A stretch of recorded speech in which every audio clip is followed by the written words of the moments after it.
हिमालय की पवित्र भूमि में जब देवी पार्वती का जन्म हुआ, तब पूरी प्रकृति आनंद से झूम उठी थी। वे स्वयं साक्षात शक्ति का स्वरूप थी, जिन्होंने पूर्वजन्म में सती के रूप में भगवान शिव को पति रूप में वरण किया था। लेकिन सती का यह जन्म अधूरा रह गया था, क्योंकि उनके पिता प्रजापति दक्ष भगवान शिव का अनादर करते थे। जब दक्ष ने अपने यज्ञ में शिव का अपमान किया और सती को आमंत्रित नहीं किया, तब सती ने स्वयं को योगाग्नि में भस्म कर दिया। लेकिन शक्ति अमर है। वे फिर जन्मी, इस बार हिमालयराज के घर में, और उन्हें नाम मिला पार्वती। पार्वती का बचपन देवताओं, ऋषियों और सिद्धों के बीच बीता। वे बचपन से ही शिव की लीलाओं को सुनकर मोहित हो जाती। वे जानती थी कि शिव केवल योगी ही नहीं, बल्कि संपूर्ण ब्रह्मांड के स्वामी हैं। जैसे जैसे वे बड़ी हुईं, उनके मन में एक ही संकल्प दृढ़ होता गया, मुझे शिव को ही अपने पति के रूप में प्राप्त करना है। जब उनकी युवावस्था आई, तो उनके माता-पिता चिंतित हुए। एक राजकुमारी के लिए योग्य वर की तलाश स्वाभाविक थी। हिमालयराज और माता मैना ने अनेक राजाओं और देवताओं के प्रस्तावों पर विचार किया, लेकिन पार्वती का हृदय किसी और के लिए नहीं धड़कता था। उन्होंने स्पष्ट कर दिया कि वे केवल भगवान शिव से विवाह करना चाहती हैं। इस बात को सुनकर हिमालयराज कुछ चिंतित हो गए। उन्होंने सोचा, शिवजी का विवाह क्या संभव है? वे तो योगी हैं, वे सांसारिक जीवन से परे रहते हैं। उनका न तो कोई परिवार है, न ही कोई राज्य। वे श्मशान में निवास करते हैं, भस्म धारण करते हैं, और उनकी संगति भूत प्रेतों के साथ होती है। क्या एक राजकुमारी को ऐसे वर के बारे में सोचना चाहिए? लेकिन पार्वती के मन में कोई संशय नहीं था। वे जानती थी कि शिव इस संसार के मूल हैं, उनके बिना यह ब्रह्मांड अधूरा है। वे स्वयं ही शक्ति हैं, और शिव के बिना शक्ति का अस्तित्व नहीं रह सकता। जब माता-पिता ने देखा कि पार्वती किसी भी तरह अपना विचार नहीं बदलेंगी, तो उन्होंने उन्हें समझाने का प्रयास किया। माता मैना ने भावनात्मक रूप से कहा, पुत्री, एक राजकुमारी का जीवन राजसी ठाट-बाट में व्यतीत होता है। शिव एक सन्यासी हैं, वे भिक्षा में जो मिले, वही ग्रहण करते हैं। क्या तुम ऐसी कठिनाइयों से भरा जीवन व्यतीत कर पाओगी? पार्वती ने मुस्कुराते हुए उत्तर दिया, माँ, शिव स्वयं संसार के स्वामी हैं। यदि वे सन्यासी हैं, तो वह भी उनकी लीला है। वे इस सृष्टि के पिता हैं, फिर भी भिक्षा में रहते हैं। उनकी महानता उनके वैराग्य में है।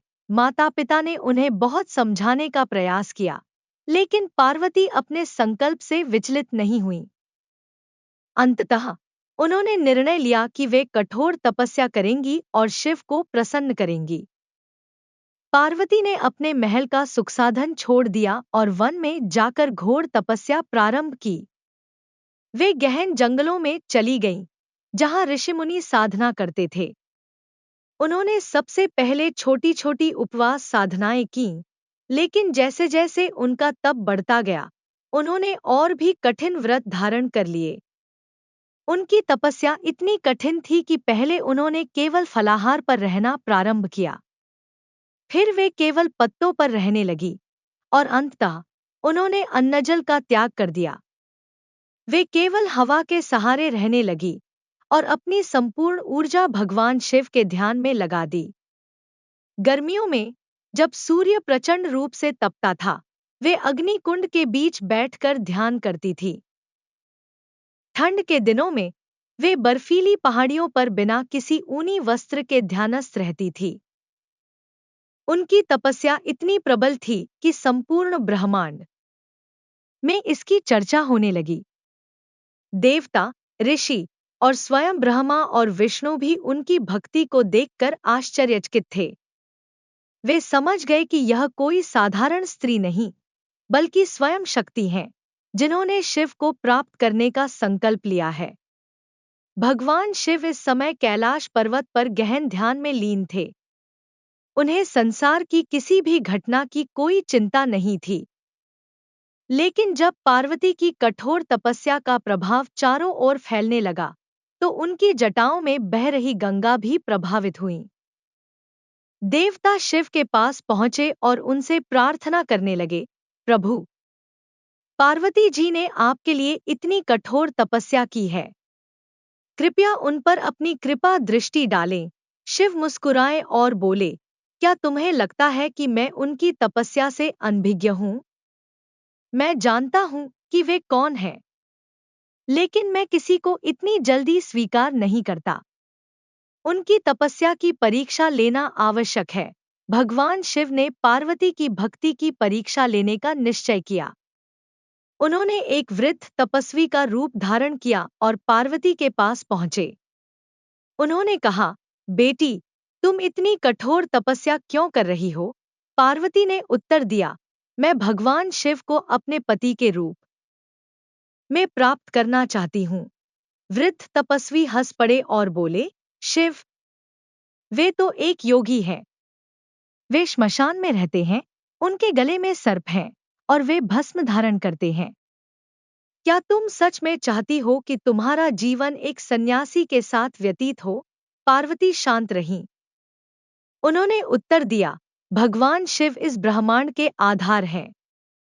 उनका बाह्य रूप मायावी है, लेकिन उनका स्वरूप दिव्य है। मैं उन्हें उनके स्वरूप में नहीं, उनके आत्मा में देखती हूँ।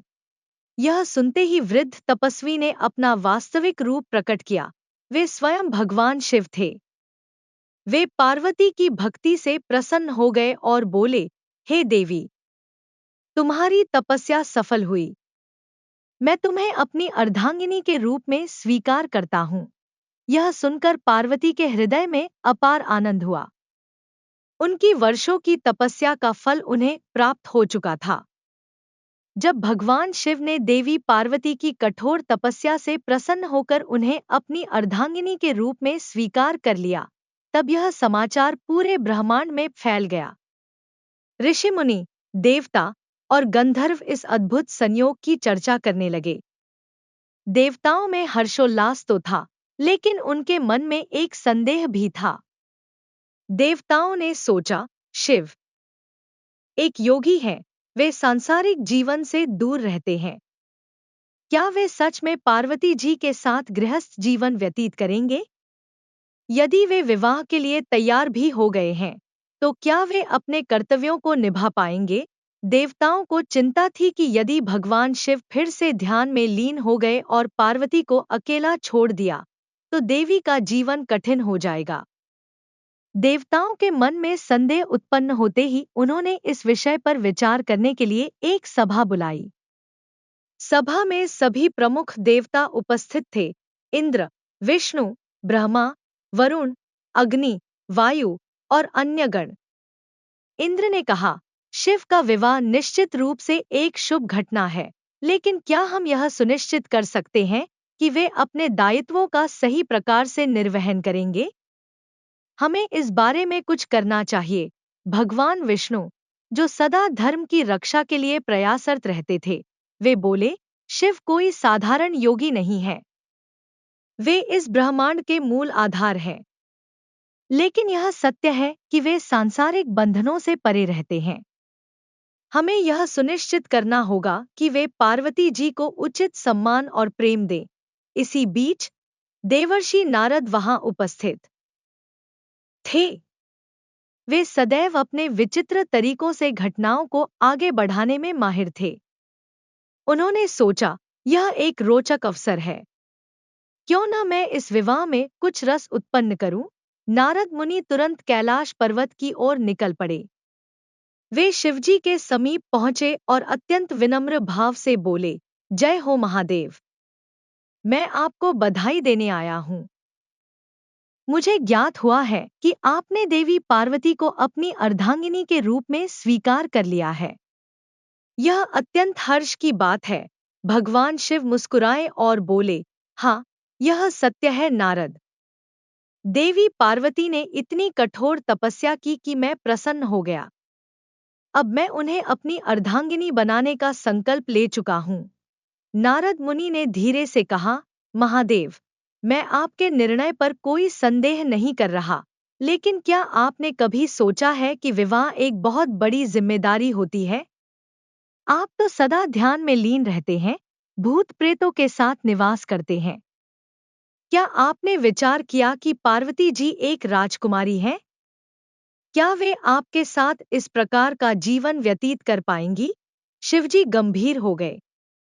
उन्होंने उत्तर दिया, नारद, तुम सत्य कह रहे हो, लेकिन पार्वती का प्रेम अटूट है और उन्होंने स्वयं यह जीवन स्वीकार किया है। नारद मुनि हंसकर बोले, लेकिन महादेव, क्या आप स्वयं को भी पार्वती जी के योग्य समझते हैं?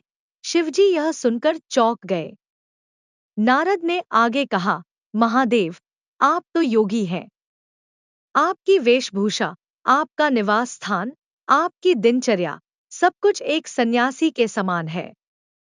क्या आपने सोचा है कि पार्वती जी को एक राजकुमारी के रूप में पाला पोसा गया है? क्या वे इस जीवन के लिए तैयार होंगी? शिवजी कुछ समय तक मौन रहे। वे स्वयं को संसार के बंधनों से परे मानते थे, लेकिन नारद मुनि के शब्दों ने उन्हें सोचने पर मजबूर कर दिया। शिवजी ध्यानमग्न हो गए और सोचने लगे, क्या सच में मेरा जीवन पार्वती के लिए उपयुक्त है? क्या मैं एक ऐसे रूप में हूँ जो पार्वती जी के अनुरूप हो? वे जानते थे कि पार्वती ने उन्हें हृदय से अपनाया है, लेकिन वे यह भी समझते थे कि विवाह केवल प्रेम का विषय नहीं, बल्कि एक जिम्मेदारी भी होती है। इसी चिंतन में वे समाधिस्थ हो गए। कई दिनों तक वे ध्यान में लीन रहे, जिससे समस्त ब्रह्मांड में एक विचित्र शांति छा गई। देवताओं को चिंता होने लगी कि कहीं शिवजी ने विवाह करने का विचार त्याग तो नहीं दिया। देवी पार्वती को भी यह आभास हुआ कि शिवजी किसी गहरे चिंतन में चले गए हैं। उन्होंने सोचा, क्या यह नारद मुनि की कोई परीक्षा है? क्या यह मेरे प्रेम की परीक्षा है? कई दिनों के ध्यान के पश्चात शिवजी ने निर्णय लिया कि वे स्वयं को एक अलग रूप में प्रकट करेंगे, एक ऐसा रूप जो संसार में हर किसी को अपनी ओर आकर्षित कर सके। उन्होंने अपना जटाजूट संवार लिया, अपने शरीर पर चंदन का लेप लगाया और स्वयं को एक दिव्य राजसी स्वरूप में प्रस्तुत किया। उन्होंने एक अत्यंत मनोहारी रूप धारण किया, जो देवताओं को भी विस्मित कर सकता था। जब वे इस नए रूप में कैलाश से निकले, तो संपूर्ण ब्रह्मांड में उनका तेज फैला। देवताओं ने इस अद्भुत रूप को देखा तो वे भी चकित रह गए। देवी पार्वती जब शिवजी के इस रूप को देखती हैं, तो वे भी विस्मित हो जाती हैं। उन्होंने भगवान शिव को सदा एक सन्यासी के रूप में ही देखा था, लेकिन अब वे स्वयं एक दिव्य राजकुमार के समान लग रहे थे। पार्वती के मन में हर्ष की लहर दौड़ गई। जब नारद मुनि ने शिव का यह दिव्य रूप देखा, तो वे समझ गए कि उनकी युक्ति निष्फल हो गई है। उन्होंने जो संदेह उत्पन्न करने का प्रयास किया था, वह अब समाप्त हो चुका था। वे मुस्कुराए और बोले, महादेव, आप सदा अद्भुत हैं। आपने मेरी परीक्षा को भी परख लिया और स्वयं को इस विवाह के योग्य सिद्ध कर दिया। अब यह विवाह संपूर्ण ब्रह्मांड के लिए मंगलकारी होगा। भगवान शिव ने नारद मुनि की ओर देखा और कहा, नारद, तुम सदा ही कुछ न कुछ विचित्र करने का प्रयास करते हो, लेकिन मैं जानता हूँ कि तुम्हारे मन में कोई दुर्भावना नहीं थी। इस प्रकार भगवान शिव ने अपने दिव्य स्वरूप को धारण कर यह सिद्ध कर दिया कि वे केवल एक सन्यासी नहीं, बल्कि संपूर्ण ब्रह्मांड के पालनकर्ता हैं। देवताओं ने प्रसन्न होकर उनका जयघोष किया और अब पूरे ब्रह्मांड में यह संदेश फैल गया कि शिव और पार्वती का विवाह निश्चित रूप से होगा। महादेव के दिव्य रूप को देखकर समस्त देवगण आनंद से झूम उठे। उन्होंने अनुभव किया कि भगवान शिव केवल एक योगी नहीं, बल्कि एक पूर्ण पुरुष हैं, जो आवश्यकता पड़ने पर सृष्टि के किसी भी रूप को धारण कर सकते हैं। शिव का यह रूप इतना तेजस्वी था कि स्वयं इंद्र भी उनके सौंदर्य और प्रभाव से मोहित हो गए। कैलाश पर्वत पर अद्भुत वातावरण बन चुका था। चारों ओर देवी देवताओं के मधुर गीत गूंज रहे थे। गंधर्व अपनी तान छेड़ चुके थे और अप्सराएं आनंदपूर्वक नृत्य कर रही थी। देवी पार्वती जब शिवजी के इस स्वरूप को देखती हैं, तो उनके मन में हर्ष की लहर दौड़ जाती है। उन्होंने सच्चे प्रेम और समर्पण से भगवान शिव को पाया था, किंतु अब वे उनके इस अनोखे स्वरूप से और भी अधिक प्रभावित हो गईं। उन्होंने मन ही मन सोचा कि यह विवाह अब संपूर्ण ब्रह्मांड के लिए एक उत्सव बनने वाला है। देवर्षि नारद, जो सदैव अपनी चतुराई के लिए प्रसिद्ध थे, अपनी पराजय को स्वीकार कर मंद-मंद मुस्कुरा रहे थे। उन्होंने महादेव की ओर देखा और बोले, महादेव, आप सदा ही रहस्यमयी हैं। मैंने सोचा था कि आप सांसारिक बंधनों को स्वीकार नहीं करेंगे, किंतु आपने यह सिद्ध कर दिया कि आप केवल सन्यासी नहीं, बल्कि गृहस्थ धर्म को भी पूर्णता से निभाने वाले देव हैं। आपके इस रूप ने समस्त संदेहों को दूर कर दिया है। महादेव ने नारद की ओर देखा और कहा, नारद, तुम्हारे संदेह ने मुझे स्वयं को देखने का एक नया दृष्टिकोण दिया। यद्यपि मैं हमेशा ध्यान और तपस्या में लीन रहता हूँ, किंतु अब मैं यह स्वीकार करता हूँ कि विवाह केवल प्रेम का विषय नहीं, बल्कि एक उत्तरदायित्व भी है। मैं अपने कर्तव्यों को भली भांति निभाऊंगा। इस वार्तालाप के बाद पूरे कैलाश पर विवाह की तैयारियां प्रारंभ हो गईं। भगवान विष्णु स्वयं इस विवाह में प्रमुख भूमिका निभाने के लिए तत्पर थे। उन्होंने शिवजी से कहा, महादेव, यह विवाह केवल आपका और पार्वती जी का नहीं है, यह संपूर्ण ब्रह्मांड के संतुलन का प्रतीक है। हम सभी चाहते हैं कि यह उत्सव भव्य हो, ताकि यह युगों-युगों तक याद रखा जाए। भगवान शिव मुस्कुराए और बोले, मधुसूदन, यदि आप स्वयं इस आयोजन का दायित्व ले रहे हैं, तो यह अवश्य ही अद्वितीय होगा। इस बीच हिमालय राज और मैना देवी को जब यह ज्ञात हुआ कि महादेव ने स्वयं को विवाह के अनुरूप ढाल लिया है, तो उनका हृदय संतोष से भर गया। पहले वे इस बात को लेकर चिंतित थे कि शिवजी का रहन-सहन एक योगी जैसा है, किंतु अब वे निश्चिंत हो गए कि पार्वती का भविष्य उज्जवल रहेगा। विवाह के दिन का निर्धारण कर दिया गया। देवगण, गंधर्व, यक्ष, किन्नर और असंख्य दिव्य आत्माएं इस मंगल विवाह को देखने के लिए एकत्र होने लगी। चारों ओर हर्षोल्लास का वातावरण था। हिमालय राज अपने महल को दिव्य आभूषणों और पुष्पों से सजाने में लगे थे, किंतु इधर भगवान शिव ने एक अनोखा विचार किया। वे यह देखना चाहते थे कि देवी पार्वती का प्रेम वास्तव में कितना गहरा है। इसलिए उन्होंने यह निश्चय किया कि वे अपनी बारात को एक अद्वितीय स्वरूप में लेकर जाएंगे, ऐसे रूप में जो किसी भी साधारण राजपरिवार को विचलित कर सकता था। समय आ चुका था जब शिव बारात लेकर निकलने वाले थे।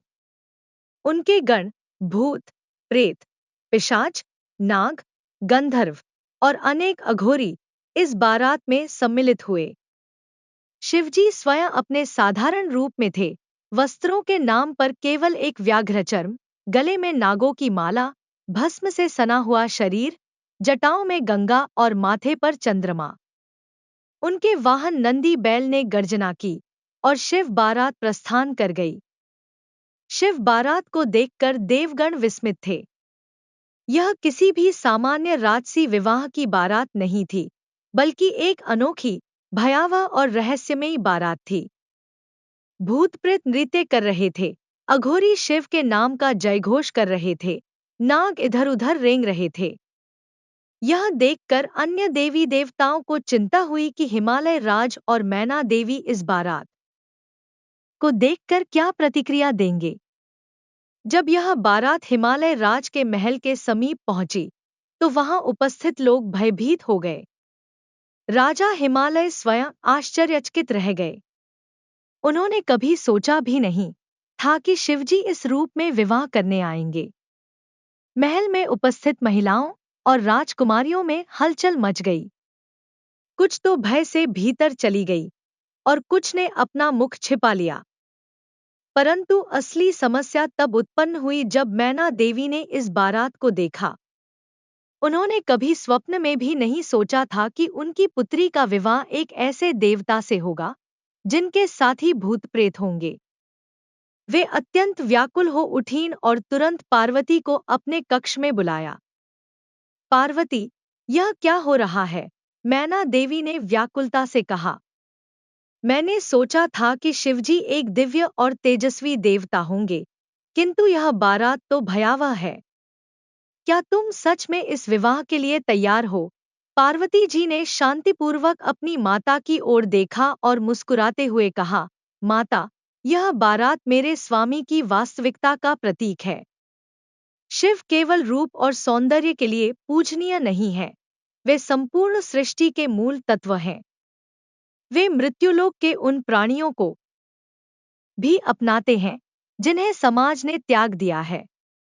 वे भूत प्रेतों के भी स्वामी हैं, क्योंकि वे संहारक और पालनकर्ता दोनों हैं। मैना देवी अभी भी इस विचार को स्वीकार करने के लिए तैयार नहीं थी। उन्होंने हिमालय राज से कहा, राजन, हमें इस विवाह को रोकना चाहिए। हमारी पुत्री को एक ऐसे व्यक्ति से विवाह नहीं करना चाहिए जिसकी बारात ही इतनी भयावह हो। इस बीच भगवान विष्णु ने आगे बढ़कर कहा, माता मैना, कृपया शांत हो जाइए। महादेव का यह रूप केवल उनकी एक लीला है। वे संसार के सबसे तेजस्वी और दिव्य देवता है। उन्होंने यह बारात इसलिए बनाई है ताकि यह सिद्ध हो सके कि वे सृष्टि के प्रत्येक प्राणी को अपनाने वाले हैं। किंतु मैना देवी इस बात को समझने को तैयार नहीं थी। उन्होंने शिवजी से विनती की, हे महादेव, यदि आप सच में मेरी पुत्री को अपनी अर्धांगिनी बनाना चाहते हैं तो कृपया अपना स्वरूप बदल लीजिए। मैं आपसे विनती करती हूँ कि आप अपने उस दिव्य रूप में प्रकट हों जिसे पार्वती ने अपने हृदय में संजोया है। पार्वती ने महादेव की ओर देखा। वे जानती थी कि उनके स्वामी केवल परीक्षा ले रहे थे। शिवजी ने मुस्कुराते हुए अपनी जटाओं को झटका और अचानक ही उनका स्वरूप बदल गया। वे एक अत्यंत दिव्य और आकर्षक रूप में प्रकट हुए, स्वर्णिम आभूषणों से सुसज्जित, मनोहारी वेशभूषा धारण किए हुए। उनके मुखमंडल पर अद्भुत तेज था। महल में उपस्थित सभी जन विस्मित रह गए। मैना देवी और हिमालय राज भी शिव के इस रूप को देखकर नतमस्तक हो गए। उन्होंने स्वीकार कर लिया कि महादेव वास्तव में त्रिलोकपति हैं और वे जिस भी रूप में प्रकट हों, वे सदा पूजनीय रहेंगे। अब विवाह के आयोजन की प्रक्रिया प्रारंभ हो गई और संपूर्ण ब्रह्मांड इस अद्वितीय मंगल विवाह के लिए तैयार था। समस्त ब्रह्मांड में शिव और पार्वती के विवाह की शुभ वेला आ पहुंची। देवताओं, ऋषियों, गंधर्वों और समस्त दिव्य प्राणियों के हृदय उल्लास से भर उठे। हिमालय राज और माता मैना ने इस विवाह के महत्व को भलीभांति समझ लिया था और अब वे स्वयं इसे एक दिव्य अनुष्ठान के रूप में स्वीकार कर चुके थे। महल के विशाल प्रांगण को सुंदर पुष्पों से सजाया गया। दीपों की श्रृंखला जल उठी और वातावरण में वेद मंत्रों की पावन गूंज फैल गई। शिवजी अपने दिव्य स्वरूप में मंडप में पधारे और पार्वती जी को देखकर उनकी आंखों में एक गहन प्रेम झलक उठा। यह केवल दो आत्माओं का मिलन नहीं था, बल्कि यह समस्त सृष्टि के संतुलन का क्षण था। स्वयं ब्रह्मा जी इस विवाह के साक्षी बनने के लिए उपस्थित हुए और नारद मुनि प्रसन्नता से अपनी वीणा बजा रहे थे। पार्वती जी के रूप की शोभा अप्रतिम थी। उन्होंने अपने श्रृंगार को साधारण नहीं रखा, क्योंकि वे जानती थी कि शिवजी भले ही वैरागी हों, किंतु वे प्रेम के साकार स्वरूप भी हैं। उन्होंने स्वर्णाभूषणों और रत्नों से जड़ित वस्त्र धारण किए थे और उनके बालों में सुवासित पुष्पों की मालाएं थी। जब वे मंडप में प्रवेश कर रही थी, तब ऐसा प्रतीत हो रहा था मानो स्वयं प्रकृति ने उन्हें अपने हृदय से संजोकर भेजा हो। यज्ञ की अग्नि प्रज्वलित हो चुकी थी और ब्रह्मा जी ने स्वयं विवाह की विधि प्रारंभ की। उन्होंने शिव और पार्वती के हाथों को मिलाया और मंगलाचरण उच्चारित किए। हे महादेव, हे देवी पार्वती, आप दोनों केवल जीवन संगिनी नहीं, बल्कि सृष्टि के मूल तत्व हैं। यह विवाह केवल एक योग नहीं, बल्कि संपूर्ण ब्रह्मांड के कल्याण का प्रतीक है। शिवजी और पार्वती ने एक दूसरे की ओर देखा। वेद मंत्रों की ध्वनि के मध्य उन्होंने अग्नि को साक्षी मानकर 7 फेरे लिए। प्रत्येक फेरे के साथ उन्होंने अपने दायित्वों को स्मरण किया। पहला फेरा धर्म के पालन का, दूसरा प्रेम और श्रद्धा का, तीसरा संतान और परिवार के कल्याण का, चौथा सेवा और त्याग का, पांचवा स्नेह और विश्वास का, छठा अटल निष्ठा का और सातवां मोक्ष के पथ पर एक साथ चलने का। जब शिवजी ने पार्वती जी की मांग में चंद्रकला के समान कांति लिए हुए सिंदूर लगाया, तो समस्त सृष्टि आनंदित हो उठी। देवताओं ने पुष्पवर्षा की, गंधर्वों ने गीत गाए और ऋषियों ने वेद मंत्रों से वातावरण को और अधिक पावन बना दिया। माता लक्ष्मी, सरस्वती और अन्य देवियों ने पार्वती जी को आशीर्वाद दिया कि वे सदा सौभाग्यवती रहें और समस्त स्त्रियों के लिए एक आदर्श बने। विवाह संपन्न होते ही नंदी और शिवगण आनंद से झूम उठे। उन्होंने अपनी प्रिय भंग का प्रसाद तैयार किया और पूरे कैलाश में उत्सव मनाने की घोषणा कर दी। शिवजी ने प्रसन्न होकर अपने गणों को वरदान दिया कि आज से वे जहां भी जाएंगे, मंगलकारी माने जाएंगे। इस प्रकार भूतों, प्रेतों और गणों को भी समाज में स्थान मिला, क्योंकि वे स्वयं महादेव के प्रिय थे। विवाह के उपरांत माता मैना ने जब पार्वती जी को गले लगाया, तो उनके नेत्रों से अश्रु धारा बह निकली। पुत्री, अब तू कैलाश की अधिष्ठात्री है। महादेव को प्रसन्न रखना और सृष्टि के कल्याण में अपनी भूमिका निभाना, उन्होंने कहा। पार्वती जी ने मुस्कुराकर उत्तर दिया, माता, शिव केवल मेरे स्वामी नहीं, बल्कि मेरे आराध्य भी हैं। मैं सदा उनकी सेवा और उनके साथ सृष्टि के संतुलन की रक्षा करूंगी। शिव और पार्वती के विवाह के पश्चात जब वे कैलाश लौटे, तो संपूर्ण कैलाश का वातावरण एक नए दिव्य आनंद से भर गया। शिवजी ने पार्वती जी को अपने श्वेत नंदी पर बिठाया और स्वयं आगे बढ़े। उनके साथ उनके समस्त गण थे और वे अब पूर्ण रूप से एक गृहस्थ जीवन का प्रारंभ करने जा रहे थे। किंतु विवाह के पश्चात शिवजी ने पार्वती जी को एक अद्भुत वरदान देने का निर्णय किया। वे जानते थे कि यह विवाह केवल प्रेम का प्रतीक नहीं, बल्कि शक्ति और शिव के अभूतपूर्व संयोग का प्रतीक था। एक रात्रि जब पार्वती जी ध्यान में थीं, तब शिवजी उनके समीप आए और बोले, पार्वती, मैं तुम्हें एक अद्भुत वरदान देना चाहता हूँ। यह वरदान न केवल तुम्हारे लिए, बल्कि संपूर्ण सृष्टि के लिए होगा। पार्वती जी ने जिज्ञासु दृष्टि से अपने स्वामी की ओर देखा। स्वामी, आप जो भी देंगे, वह सदैव मेरे लिए अमूल्य होगा। कृपया बताइए, यह वरदान क्या है? शिवजी ने अपनी तीसरी आंख को कुछ क्षणों के लिए बंद किया और फिर बोले, तुम्हारे तप, प्रेम और निष्ठा से प्रसन्न होकर मैं तुम्हें अद्वितीय शक्ति प्रदान कर रहा हूँ। आज से तुम संपूर्ण ब्रह्मांड की आदि शक्ति कहलाओगी। समस्त देवी देवता भी तुम्हारी आराधना करेंगे। जब जब सृष्टि पर असुरों का प्रकोप बढ़ेगा, जब जब अधर्म का अंधकार गहराएगा, तब तब तुम्हारी शक्ति ही इसे समाप्त करेगी। जैसे ही शिवजी ने यह कहा, पार्वती जी के शरीर से एक अद्भुत ज्योति प्रकट हुई। वे स्वयं शक्ति के रूप में प्रकट हो गईं।